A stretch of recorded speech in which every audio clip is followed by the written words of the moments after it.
Hello friends, स्वागत करछि Chittaranjan classes को। आशा करछि समस्ते भल थिबो। जो पिला माने ग्रेजुएशन पास करछ इंडियन बैंक तरफ से गोटे बड़ भैकेंसी आसी जाइए। टोटाल 300 पाखापाखि भैकेंसी रही। मो पुओ एवं झील पाई फर्मटा आप्लाय करने रही। सहित बयस 20 ରୁ 35 वर्ष मागिछि। टोटाल चलते जॉब विषय सिलेक्शन प्रोसेस एग्जाम पैटर्न केमिति कोठे अप्लाई करेंगे कौ मोड्रे सिलेक्शन प्रोसेस रही टोटाल सबकि टोटाल डिस्कसन करिया। एई वीडियो रे प्रथम करी चैनल को आसते चैनल को सब्सक्राइब कर रखु एवं वीडियो गोटे लाइक कर दिंतु। इंडियन बैंक तरफ आसीथिबा वैकेंसी रो नेम रहउची लोकल बैंक ऑफिसर, जोटा कि 2024 रे आसीची। यार टोटाल वैकेंसी 300 पाखापाखि वैकेंसी रही। तमिलनाडु पे रही 160 पोस्ट, कर्णाटक पे रही 35 पोस्ट, आंध्र प्रदेश में रही 50 पोस्ट एवं महाराष्ट्र पे रही 40 एवं गुजरात में रही 15। टोटाल मिसिकी 300 पाखापाखि पोस्ट रही एवं ये सब हूँ कैटेगरी वाइज वैकेंसी। नेक्स्ट रोची यार एप्लिकेशन डेट। एप्लिकेशन यार स्टार्ट हो 13/8/2024 रु स्टार्ट हम एवं यार लास्ट डेट रहिबो 2/9/2024 पर्यंत। ये हूँ फॉर्म हूँ ऑनलाइन जो अप्लाई करेंगे ये दुटी रही अप्लाई करने डेट। नेक्स्ट आमर आसूँ कौ मैंने एलिजिबिलिटी रोचे फॉर्म अप्लाई करने। ये फॉर्म अप्लाई करने इंडियन हो कि नेपाल बा भूटान समस्ते यहाँ अप्लाई करें। ऑल इंडिया पोस्ट यहाँ समस्ते अप्लाई करें। यापर आमर देखा एग्जाम पैटर्न सिलेक्शन प्रोसेस।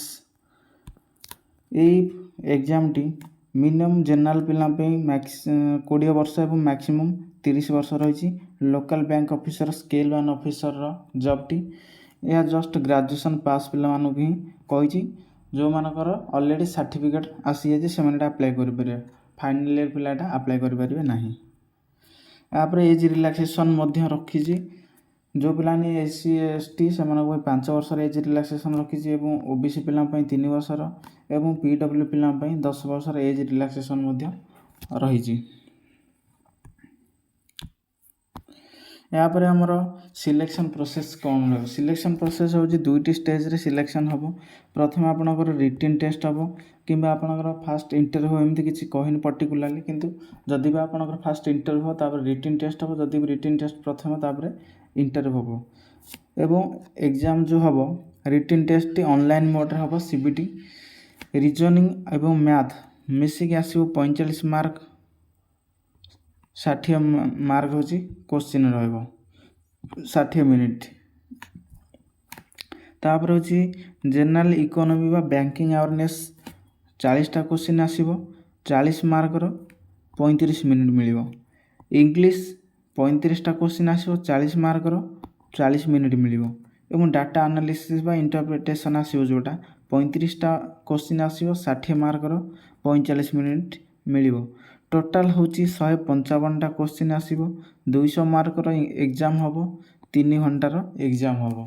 ये बर्तमान एग्जाम प्रोसेस थिला। यापर इंटरव्यू हम। ये आउ गोटे कथा मुझे कही रखुची जो स्टेट रही जो स्टेज रही जो स्टेट रही तार गोटे लैंग्वेज टेस्ट हम। तमिलनाडु पे तमिल, कर्नाटक पे कन्नड़ा, आंध्र प्रदेश पे तेलुगु एवं महाराष्ट्र पे मराठी पिला एवं गुजरात पे गुजराती भाषा ही जानी माने जो स्टेट रे अप्लाई करे तार लोकल लैंग्वेज निहाती जानी आवश्यक एवं 12 वर्ष से टेस्ट माने जो स्टेट रे पोस्टिंग हम से टेस्ट माने से स्टेट रे रहिबे। तापर 12 वर्ष पर प्रमोशन नेले परे कि 12 वर्ष पर आसिक जो माने निज स्टेट को आसीपारे बोली पूरा लिखी देछि एवं पर्टिकुलाली गोटे स्टेट पे ही अप्लाई करेंगे।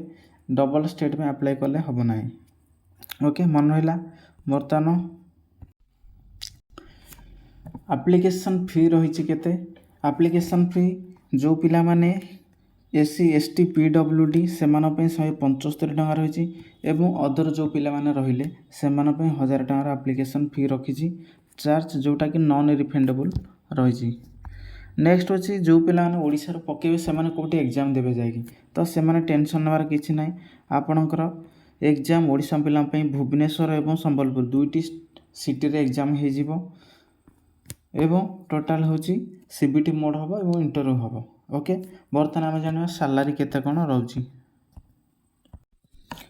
लोकल बैंक ऑफिसर जेहेतु गोटे स्केल 1 ऑफिसर जॉब निहाती भल हैंडसम सालारी रखी जोटा कि 48,480 रु 85,920 पाखापाखि 86 मध्य आपणकर सालारी रहिबो जोटा कि गोटे बड़ अमाउंटर सालारी रही एवं यार ऑफिशियल वेबसाइट हूँ www.indianbank.in जाकि एटे अप्लाई करें।